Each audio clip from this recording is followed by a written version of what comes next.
Hi everyone, welcome back to the video. So सीखते हैं English बोलना कॉन्वर्सेशन इंग्लिश प्रैक्टिस मेथड से, यानी कि बातचीत करके इंग्लिश बोलने के मेथड से। कॉन्वर्सेशन का मतलब होता है बातचीत करना। तो इसके अंदर बेसिकली फ़ायदा क्या हो जाता है आप लोगों को कि you don't need nobody to speak with. आपको किसी और इंसान की ज़रूरत नहीं होती कि मैं किसके साथ इंग्लिश बोलूँ, मैं किसके साथ इंग्लिश प्रैक्टिस करूँ। आप खुद के साथ बोलो ना, खुद के साथ प्रैक्टिस करो। आइए बताते हैं कैसे, क्योंकि आपको सुन के थोड़ा अजीब लगा होगा, अभी नहीं लगेगा। और एक चीज़, जैसे मैं अभी पढ़ूँगी इंग्लिश को, प्रोनाउंसिएशन आपको कैच करना है, because for learning any language pronunciation is the की।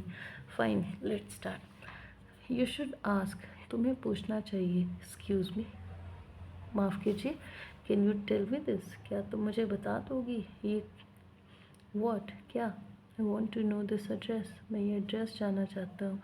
आई डोंट नो, मुझे नहीं पता। नो इट्स ओके, अच्छा कोई बात नहीं। I will ask someone else, मैं किसी और से पूछ लूँगा।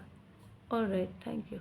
ठीक है, तुम्हारा शुक्रिया। हे एक्सक्यूज़ मी, अरे ज़रा सुनिए। Can you help me find this place, क्या आप मेरी मदद कर सकती हैं इस जगह को ढूंढने में। यस आई नो दिस, हाँ मैं जानती हूँ इस जगह को। Go right from here and then take left, यहाँ से राइट जाइए और फिर लेफ़्ट ले लीजिएगा। थैंक यू सो मच, आपका बहुत बहुत शुक्रिया। I got so tired finding sit address, मैं इस जगह को ढूंढ ढूंढ के बहुत ज़्यादा थक गया था। I am glad I helped you, मुझे खुशी हुई कि मैंने आपकी मदद की। समझते हैं। अभी आपको लग रहा है कि मैं कैसे खुद से बात करूँगा।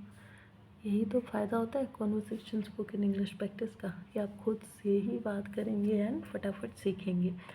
क्योंकि कोई होगा नहीं, कोई आपसे जलेगा नहीं। मान लीजिए कि आप किसी और से बोलना चाह रहे हैं, वो जानबूझ के नहीं आएगा, आपकी प्रैक्टिस नहीं करवाएगा, या वो आपको डिमोटिवेट करेगा।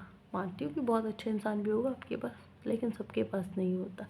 ठीक है। और दूसरी बात ये होती है कि मेन लोगों की प्रॉब्लम यही होती है कि यार हमें शर्म आती है कहीं कुछ गलत ना निकल जाए, इसीलिए मेथड लाई हूँ मैं। तो अभी तो हिंदी इंग्लिश में बता दिया ताकि आपको समझ में आए। अब बताती हूँ कि इसके साथ क्या करना है, जो कि आपका होमवर्क होगा, यानी कि 5 टाइम्स इस सेम कॉन्वर्सेशन को इंग्लिश में ही, सिर्फ इंग्लिश में पढ़ना है। क्योंकि सीख आप इंग्लिश लैंग्वेज हैं, तो जितना ज़्यादा इंग्लिश लैंग्वेज बोलेंगे, सुनेंगे, कहेंगे, उतना जल्दी और अच्छे से सीखेंगे। आइए फिर बताती हूँ कैसे। 5 बार इसको पढ़िएगा जैसे अभी बताऊँगी। You should ask, excuse me, can you tell me this. What, I want to know this address. I don't know, no it's okay, ask someone else. Alright, thank you. Hey, excuse me, can you help me find this place? Yes, I know this. Go right from here and take left. Thank you so much. I got so tired finding this address and I'm glad I helped you. इस तरीके से 5 बार, 5 times you have to read and इसको mirror में देख के read करें, ताकि और ज़्यादा आपको एक इन्वायरमेंट वैसा क्रिएट हो जाएगा कि अच्छा हाँ मेरे सामने भी कोई है। जैसे हम लोग देखते हैं ना जुड़वा मूवीज़ वगैरह में या डुप्लीकेट मूवीज़ वगैरह में, तो वैसा फील आएगा और ज़्यादा इजी लगेगा और मज़ा आएगा। और अगर मिरर में नहीं देख के बोलना है तो वैसे भी बोल सकते हो, जैसा भी आपको कन्वीनियंस यानी कि ठीक लगे। Like share subscribe for more. Thank you.